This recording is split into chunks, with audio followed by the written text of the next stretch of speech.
General Sedguli, first of all, thank you all for your service to our country. Really do appreciate it. I've been a member of this committee for about 22 years, and while I have not served in the military, I've led most of them, but done about 20 trips to Afghanistan, over 20 trips to Iraq to try to understand, because I have not served. But I thought if I spent enough time on the ground that I might learn. I might understand what it is our servicemen and women are dealing with. One of my last trips to Afghanistan before the withdrawal visited a place called Camp Leatherneck, and had a chance to participate in a citizenship ceremony. And what they did was they have a couple of programs. One is MIVNA. There's a couple of programs where non-citizens of the United States can serve in the military, and it improves their chances. It doesn't guarantee, but it improves their chances of becoming citizens. It's somewhat of a progressive idea, I think, because here you are taking, at that particular ceremony, there were over 100 men and women of all colors and faiths, I'm sure. But they all took the oath. They all had the American flag on their shoulder. They had been chasing the Taliban up and down that province, in combat. So, it just struck me, when you think about the quote, Jack Kennedy's quote, "Ask not what your country can do for you, ask what you can do for your country."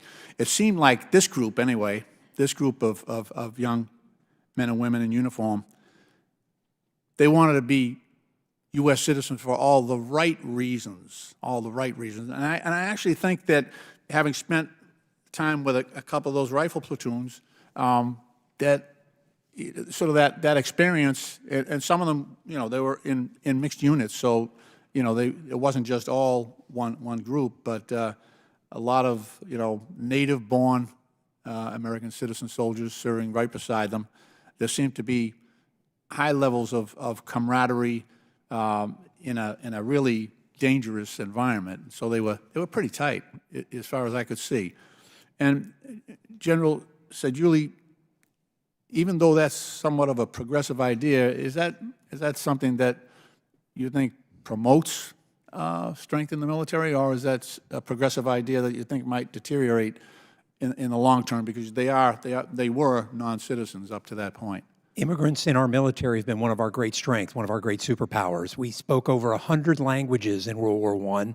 We have had immigrants fight in every war we've ever had, and it's one of the things that we do better than any other army or military in the world. I hope that we can get more of them in, because they serve their nation greatly and become great Americans.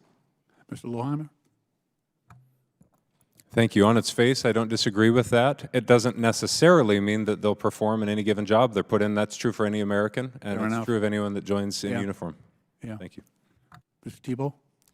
Mr. Lynch, I wholeheartedly accept these brave Americans who have served, coming into the military as immigrants. I would make a distinction between some policies that are suggested to bring illegal immigrants into service, but they are good they're good members of the military because they're good members of the military, not because of the color of their skin or because they're immigrants. Right.